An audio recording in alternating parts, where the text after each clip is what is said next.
اللہ اللہ اللہ اللہ اللہ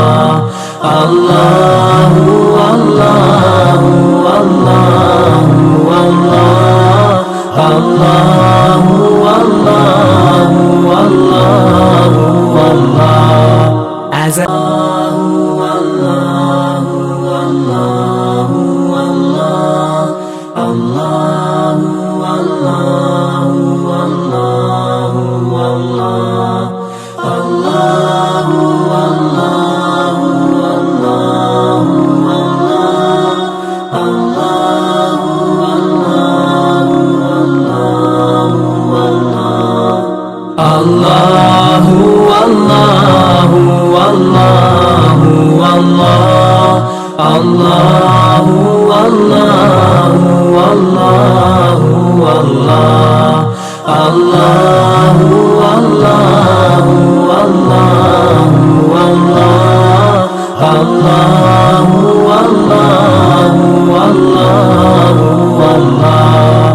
as doctor قاری احمد میاں تھانوی صاحب.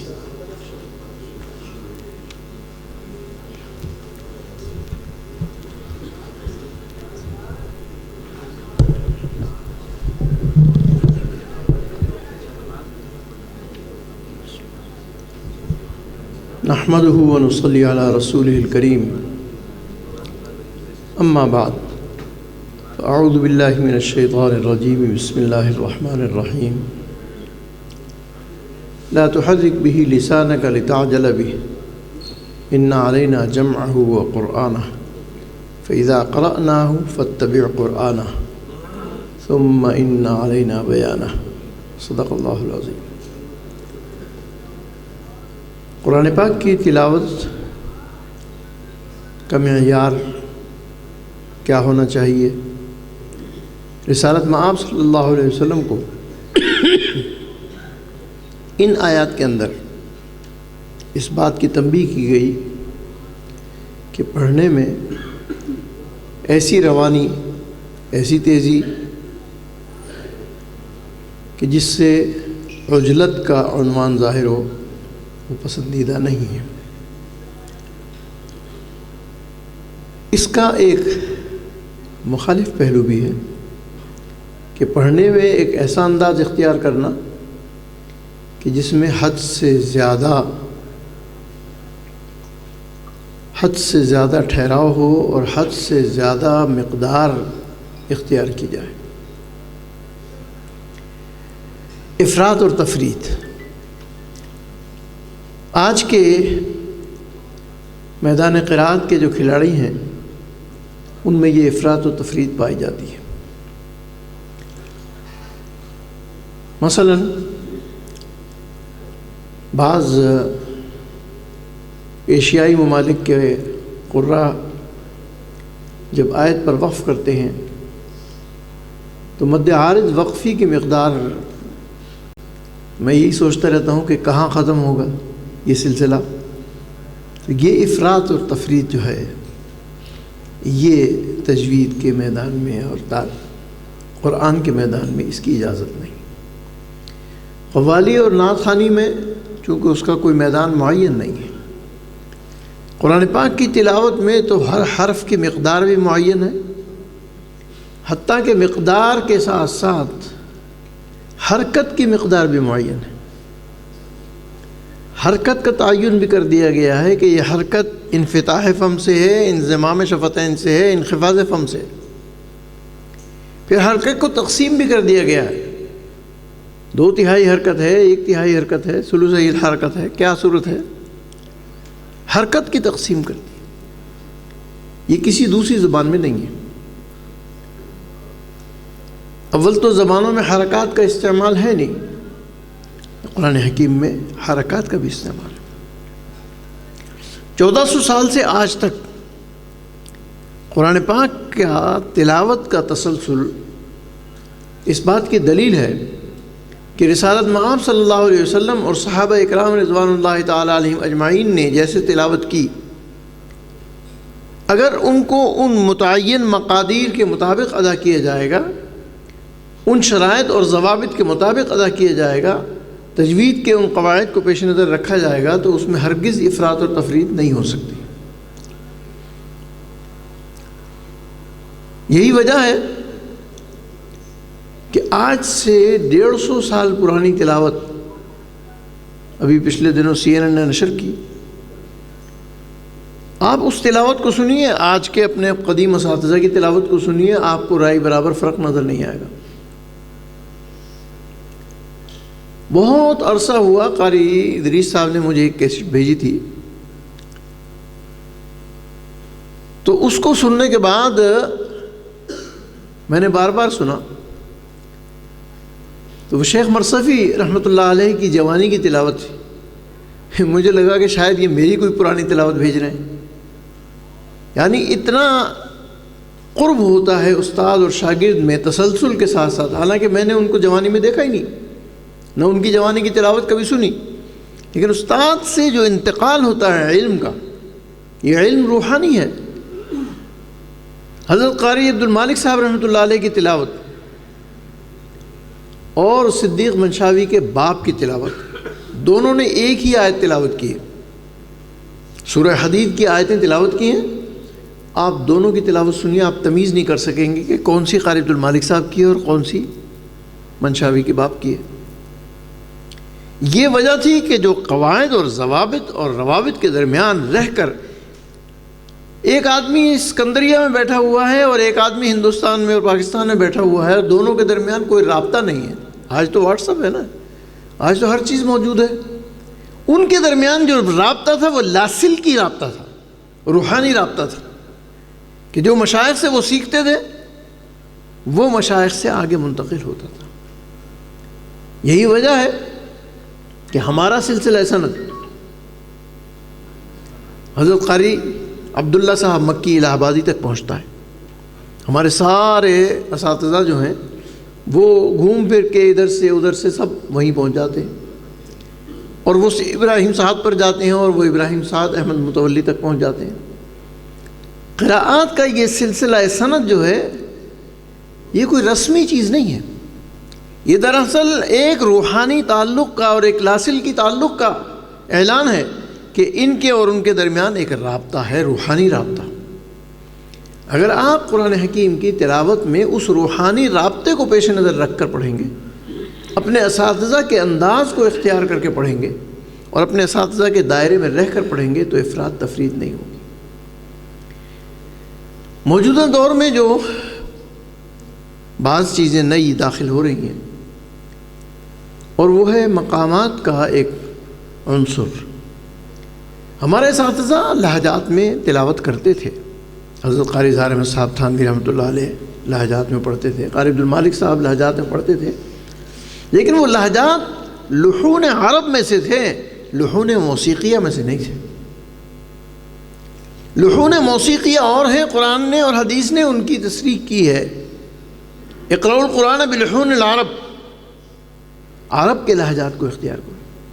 عرب کے لہجات جو ہیں حجاز کے ہیں، مصر کے ہیں، عراق کے ہیں، شام کے ہیں، یہ لہجات ہیں۔ یہ ایک کیفیت کا نام ہے اور ایک علم موسیقی کے مقامات ہیں، یہ قرآن حکیم کے ساتھ مربوط نہیں ہو سکتے، اور جو ان کو قرآن کے ساتھ مربوط کرنے کی کوشش کرے گا وہ قرآن سے منحرف ہوگا۔ یہ لحون موسیقی جو ہیں، مقامات موسیقی جو ہیں، ایران سے آئے ہیں، فساق اور فجار کی تاریخ ہے۔ اسی طرح سے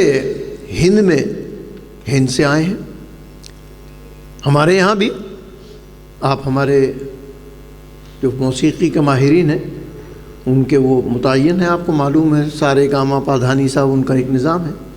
اسی طرح سے ان کا، ایران کے لوگوں کا۔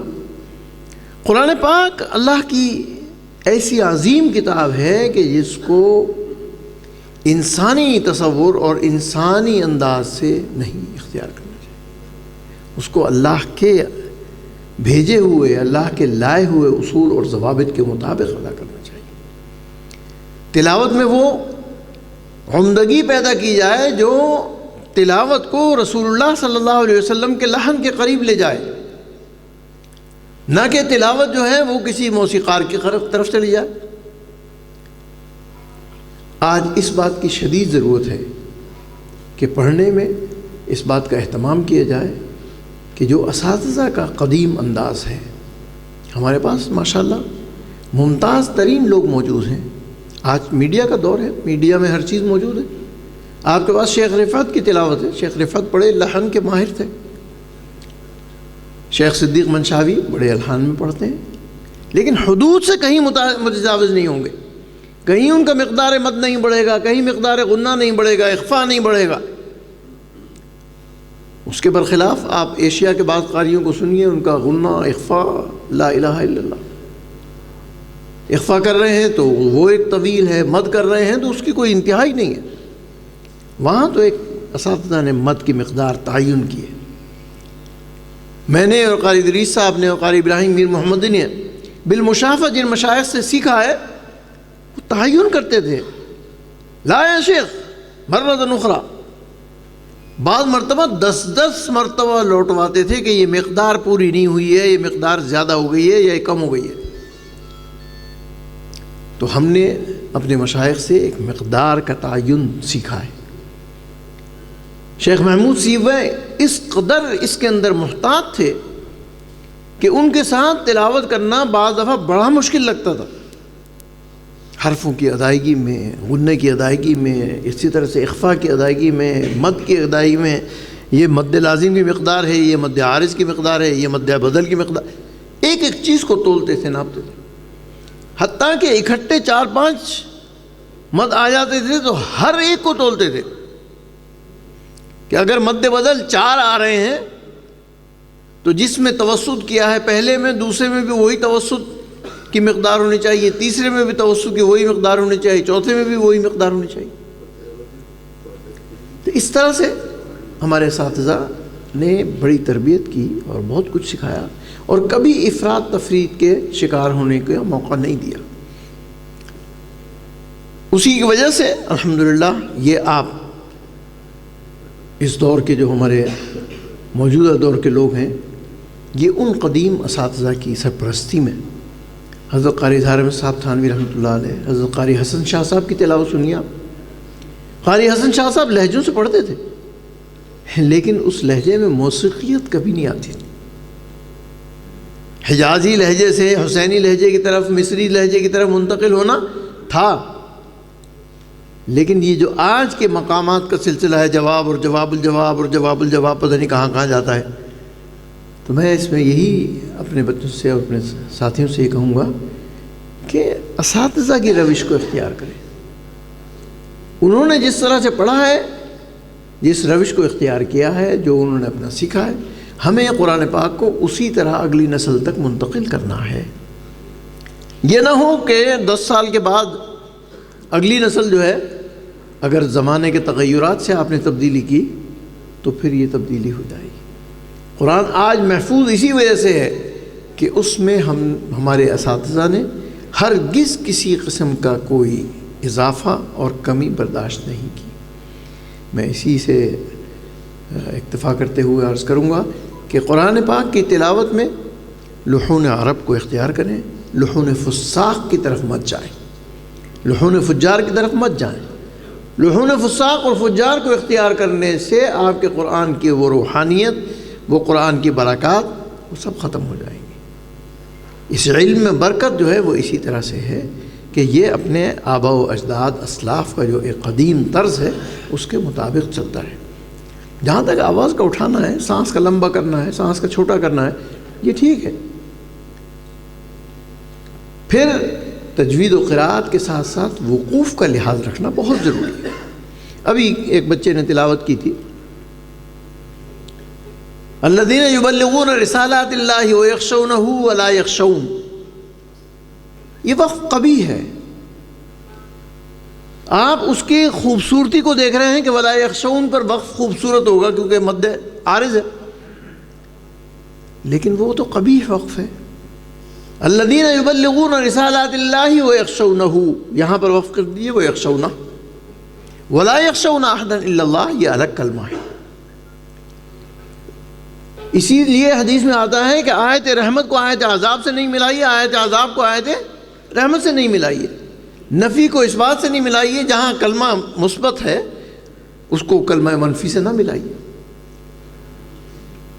تو ہمارے طلبہ جو ہیں وہ تلاوت کرتے وقت اس چیز کا بھی لحاظ رکھیں، اور ہر اس رکوع کو جسے آپ مجمع میں تلاوت کرنا چاہیں اس کے معنی اور تفسیر کو دیکھ کر آئیں کہ یہاں وقف کرنے سے کیا معنی بنیں گے۔ اب ولا یخشون پر وقف کرنے سے تو نفی ہو گئی کہ وہ کسی سے بھی نہیں ڈرتا، ولا یخشون احدا الا اللہ، جب تک اس کے ساتھ الا اللہ نہیں ہوگا۔ یہ تو ایسے ہی ہے کہ لا الہ، دنیا میں کوئی خدا نہیں ہے، کوئی الہ نہیں ہے، نہیں، لا الہ الا اللہ، لا الہ الا انت سبحانک۔ اس لیے تلاوت کرتے وقت معانی اور مفاہیم کو ضرور پیش نظر رکھا جائے۔ وقف کے لیے آسان کتابیں موجود ہیں۔ المقصد یحییٰ زکریا انصاری کا مختصر سا رسالہ ہے، اور ہم نے اس کا اردو ترجمہ کرا دیا ہے، مدرسے میں موجود ہے، مختصر سا اردو ترجمہ اس میں ہم نے کرا دیا ہے، متن بھی موجود ہے، اردو ترجمہ بھی موجود ہے، اگر کوئی اس سے رہنمائی لینا چاہے طلباء کے لیے بہت اہم ہے۔ بڑی کتابیں تو ظاہر ہے کہ المنار الہدیٰ ہے، اور اسی طرح سے دوسری کتابیں ہیں، انباری کی ہے اور دوسرے لوگوں کی ہیں، وہ تو بڑی کتابیں ہیں، المقتفیٰ وغیرہ، لیکن یہ المقصد چھوٹا سا رسالہ ہے۔ اسی طرح سے قاری اسماعیل صاحب رحمۃ اللہ علیہ کی ایک کتاب تفہیم الوقوف بڑی اچھی کتاب ہے، اس میں بھی وقوف کے مسائل اردو کے اندر انہوں نے بیان کیے۔ تو ہر قاری جو قرأت کرنا چاہتا ہے، تجوید پڑھنا چاہتا ہے، تلاوت کرنا چاہتا ہے، وہ ان وقوف کی ابتدائی کتابوں کو بھی پیش نظر رکھے، کیونکہ تلاوت کی خوبصورتی اور جمال معنی کی خوبصورتی کے ساتھ ہے۔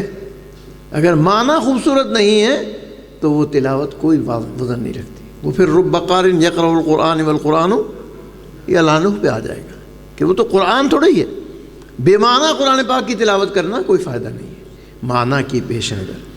آپ دیکھیے عرب تلاوت کرتے ہیں، عبد الباسط تلاوت کرتے ہیں، منشاوی تلاوت کرتے ہیں، کلمات بولتے ہوئے نظر آتے ہیں، ایک ایک کلمے سے معنی اور مفہوم ان کی آواز سے نظر آتا ہے، ان کی کیفیت سے نظر آتا ہے، کہاں جلال ہے، کہاں جمال ہے، کہاں جناب تہدید ہے، کہاں خوف کی بات ہے۔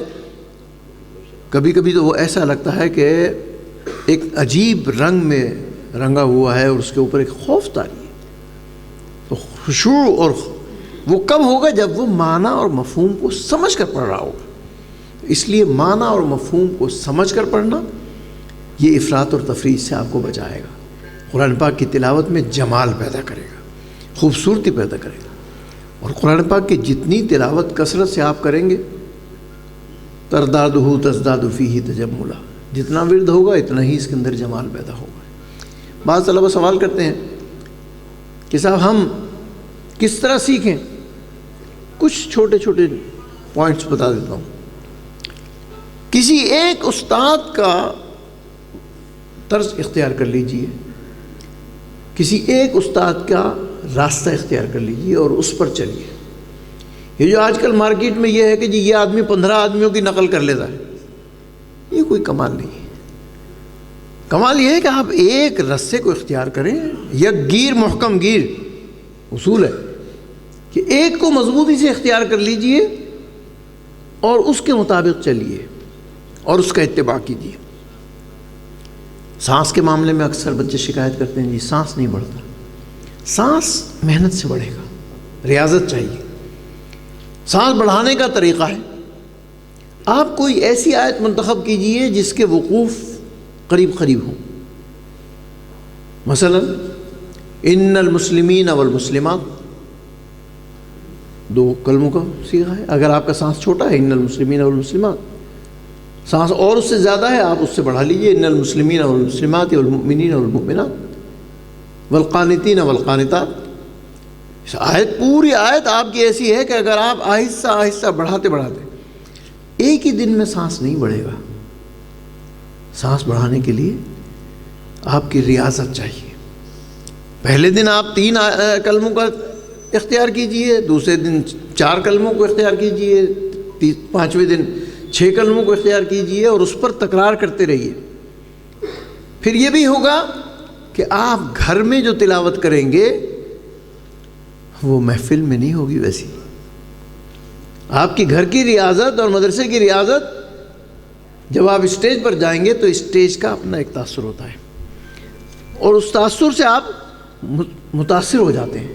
تو اس لیے آپ جتنا آپ نے گھر میں ریاضت کر کے جہاں آپ نے وقف تعین کیا ہے، کوشش کریں اس سے پہلے آپ مجمع میں ختم کریں، تاکہ آپ کا وقف غلط جگہ پر نہ ہو، درمیان میں آپ کی آواز نہ ٹوٹے۔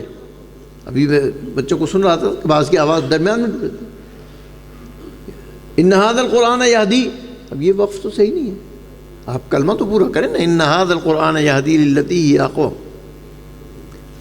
تو اس طرح سے اس بات کا لحاظ رکھیں کہ ناقص کلمات، درمیان کلمہ ہرگز وقف نہ کریں، کم از کم کلمہ تو پورا کریں۔ یہ تو لازمی چیز ہے کہ کلمے کے درمیان وقف کی قطعاً اجازت نہیں ہے۔ یہی اس کے اصول اور ضوابط ہیں، اور مجھے امید ہے کہ انشاءاللہ یہ میں اس مجلس کے انعقاد پر ان حضرات کا بہت مشکور ہوں کہ انہوں نے بہت اچھا اقدام کیا، اور الحمدللہ اس کی وجہ سے انشاءاللہ بہت کچھ سیکھنے کا موقع ملے گا۔ وآخر دعوانا الحمدللہ رب العالمین۔ اللہ تعالیٰ استاذ محترم شیخ القراء قاری احمد میاں تھانوی صاحب حفظہ اللہ تعالیٰ کو خصوصی جزائے خیر سے نوازیں۔ بڑی عمدہ اور منہجی گفتگو پیش فرما رہے تھے۔ ہمارے مہمان خاص مصر کے شیخ القراء والمقرئین اور عالم اسلام میں تجوید و قراءت کے بے تاج بادشاہ جناب محترم ڈاکٹر احمد عیسیٰ المعصراوی حفظہ اللہ تعالی ابھی تشریف لایا ہی چاہتے ہیں۔ ہم یہ چاہتے ہیں کہ ہمیں ان کی اقتداء میں نماز ظہر ادا کرنے کی سعادت نصیب ہو۔ اگرچہ وقت ہو چکا ہے، لیکن ہمارے مابین بڑی فاضل شخصیات موجود ہیں۔ فضیلت الشیخ حافظ عبدالغفار اوان حفظہ اللہ تشریف فرما ہیں۔ اسی طرح استاذ القراء والمقرئین والمجودین قاری برخوردار احمد صدیدی، جو الحمدللہ ادارہ کلیت القرآن الکریم اور ہماری تمام تحقیقی کاوشوں سے عرصہ 7-8 سال سے مسلسل وابستہ ہیں، لیکن اس بابرکت پروگرام میں سعادت کے حصول کے لیے تشریف لائے ہیں۔ کمر کا آپریشن ہوا ہے، چل نہیں سکتے، لیکن کس جو ہے مشکل حالت میں موسم کی اس مشکل کے باوجود تشریف لائے ہیں۔ ہم نے ان سے بھی انشاءاللہ نصیحتیں لینی ہیں۔ میں نماز ظہر سے پہلے آخری خطاب کے لیے اپنے استاذ محترم شیخ القراء والمجودین حضرت قاری مولانا محمد ادریس العاصم حفظہ اللہ تعالی، جن کی زیر سرپرستی آج کا یہ پروگرام جاری و ساری ہے، آپ حضرات نوٹ فرمائیے کہ کون کون حضرات آج کے پروگرام میں جو ہے زیر سرپرستی کے حوالے سے یہاں تشریف فرما ہیں۔ استاد محترم کی گفتگو کا عنوان ہے لحون عرب اور بر صغیر میں ان کے اکابر قراء کے جو لہجات ہیں ان کی طرف جو ہے ہمیں رجوع کرنا چاہیے۔ میرے خیال ہے کہ شیخ حفظہ اللہ کے پاس ہی اسپیکر لے جاتے ہیں، انشاءاللہ بیٹھے بیٹھے شیخ محترم جو ہے اپنے اس موضوع پر ہمیں جو ہے نصائح فرمائیں گے۔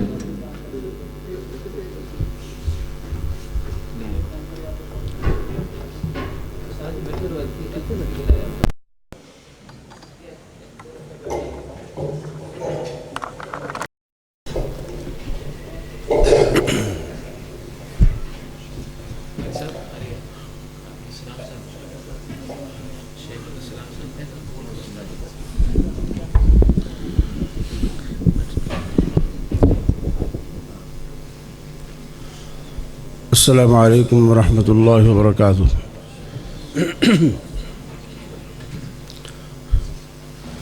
نحمدہ ونصلی علی رسول الکریم، اما بعد،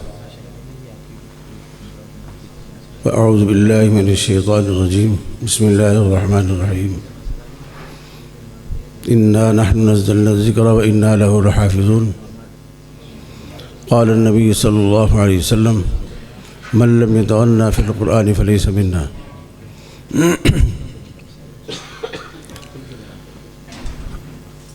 حضرات قرائے کرام اور طلباء اعظام، بات کو سمجھنے کے لیے کچھ بہت دور جانا پڑے گا. ہندوستان میں تقسیم سے پہلے پانی پت کا علاقہ تھا، وہاں قرآن کی خدمت ہو رہی تھی. وہ پانی پتی اپنے انداز میں اس کی ترویج کر رہے تھے. پانی پتی لہجہ اب بھی اسی طرح پڑھ جاتا ہے جس طرح کہ وہ پہلے پڑھتے تھے.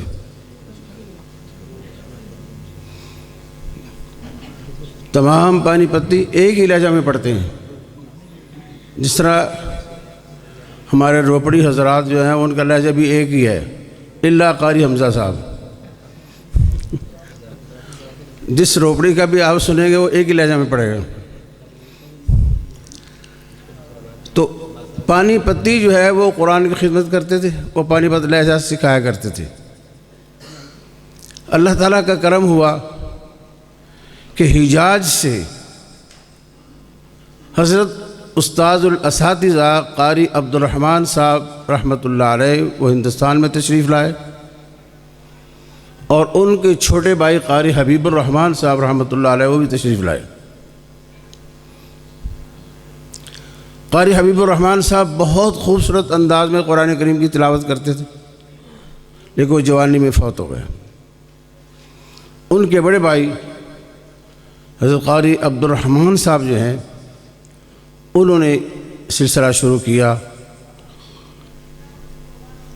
تجوید، قراءت سبع، عشرہ صغریٰ، عشرہ کبریٰ انہوں نے پڑھائی، اور ساتھ ساتھ لہجات بھی سکھائے.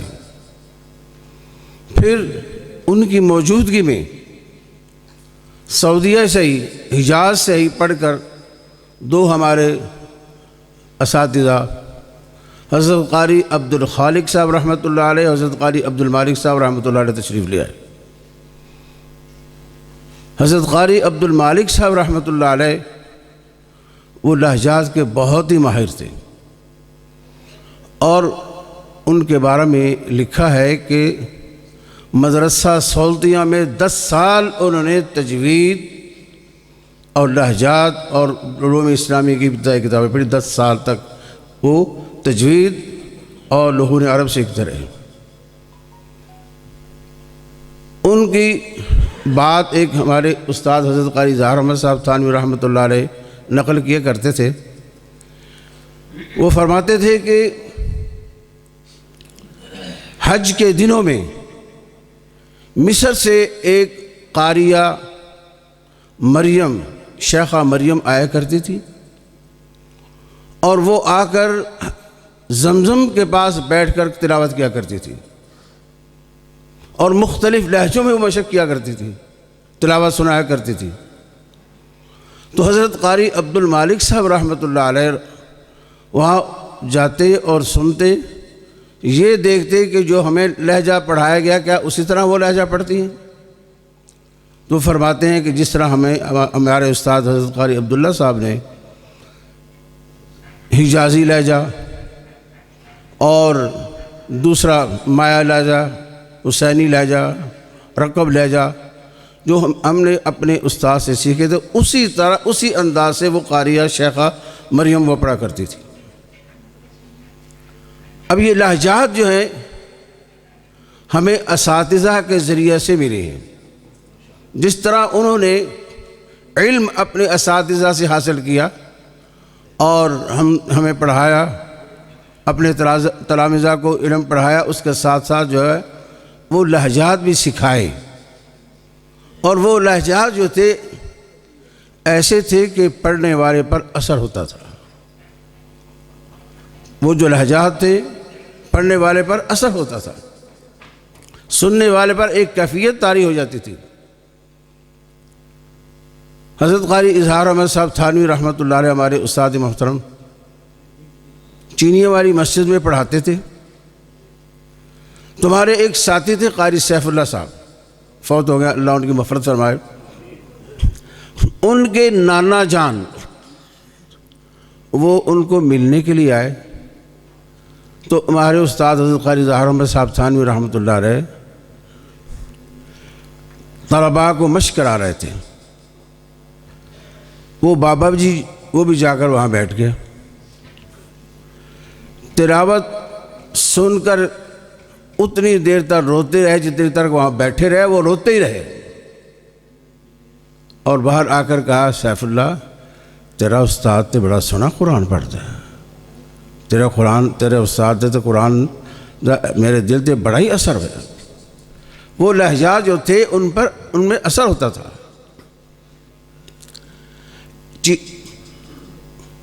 موچی دروازہ میں ایک کانفرنس ہوئی اور اس میں حضرت مولانا سید محمد داود غزنوی رحمۃ اللہ علیہ کی صدارت تھی اور شورش کاشمیری کی وہاں تقریر تھی، اور ہمارے استاد حضرت قاری اظہار احمد صاحب تھانوی رحمۃ اللہ علیہ ان کی تلاوت تھی. جب حضرت نے تلاوت کی اور کافی دیر تک لوگ یہ کہتے رہے کہ ابھی تک ہمارے کانوں میں وہ آواز گونج رہی ہے. بہت دیر کے بعد ہمارے ایک بزرگ شیخ الحدیث حضرت مولانا حافظ محمد اسحاق صاحب رحمۃ اللہ علیہ فروخ آباد میں کتابوں کا امتحان لینے کے لیے گئے تو مجھے انہوں نے حفظ کا امتحان کے لیے بلایا. واپسی پر ہم ایک ہی بس میں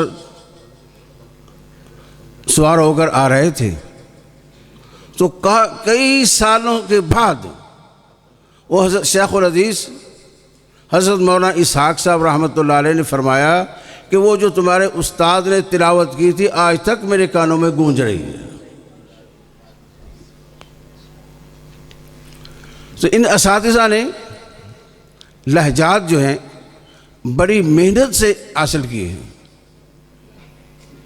حضرت قاری محمد شریف صاحب رحمۃ اللہ علیہ ان کو ان کے استاد نے قاری خدا بخش صاحب نے لکھنؤ بھیجا تجوید کے امتحان کے لیے اور سبا کے امتحان کے لیے، اور ان کو ایک رکا دیا کہ جب تک تمہارا قیام لکھنؤ میں رہے تو وہاں لکھنؤ میں مدرسہ عالیہ فرقانیہ کے سامنے ایک قاری احمد علی صاحب ہیں، وہ لہجات کے بڑے ماہر ہیں، ان سے مشق کرتے رہنا. حضرت قاری محمد شریف صاحب رحمۃ اللہ علیہ وہاں پہنچے تو کہتے ہیں مغرب کی اذان ہو رہی تھی. مدرسہ عالیہ فرقانیہ میں مغرب کی اذان ہو رہی تھی. میں جلدی سے مسجد میں داخل ہوا. جس لہجہ میں اذان ہوئی اسی لہجہ میں تکبیر ہوئی اور اسی لہجہ میں آگے جو امام تھے انہوں نے قرآن کریم کی تلاوت کی. اس طرح وہ لہجات کے ماہر تھے. حضرت قاری محمد شریف صاحب رحمۃ اللہ علیہ اپنا واقعہ بیان فرماتے ہیں کہ میں نے جب وہ رکا قاری احمد علی صاحب کو دیا تو ان کے والد بہت صداگر تھے، عطر کا کام کرتے تھے. تقسیم کے بعد کچھ لوگ سعودیہ چلے گئے، کچھ لوگ کراچی چلے گئے. وہ قاری احمد علی صاحب جو تھے وہ اپنے گھر میں ہی رہتے تھے. ان کو رکا دیا اپنے استاد کا تو انہوں نے کہا ٹھیک ہے تم آنا، ہمارا ملازم تمہیں کمرے میں بٹھا دے گا، میرے آنے تک تم نے مشق کرتے رہنا. وہ فرماتے ہیں کہ میں 2 گھنٹے مشق کرتا تھا ان کے آنے تک. جب وہ تشریف لاتے مجھے مشق کراتے، یہ لہجہ ہے، جب تک وہ پختہ نہیں ہوگا دوسرا لہجہ نہیں شروع کرنا. پہلے ایک لہجہ میں پختگی حاصل کی، پھر دوسرا شروع کیا، پھر تیسرا شروع کیا. فرماتے ہیں کہ ایک رکوع 2 رکوع پاؤ، حتیٰ کہ ایک پارہ وہ مجھے مشق کرایا کرتے تھے. ان لوگوں نے اس طرح ریاضت کی ہے، وہ لہجات جو تھے ان پر اثر ہوتا تھا۔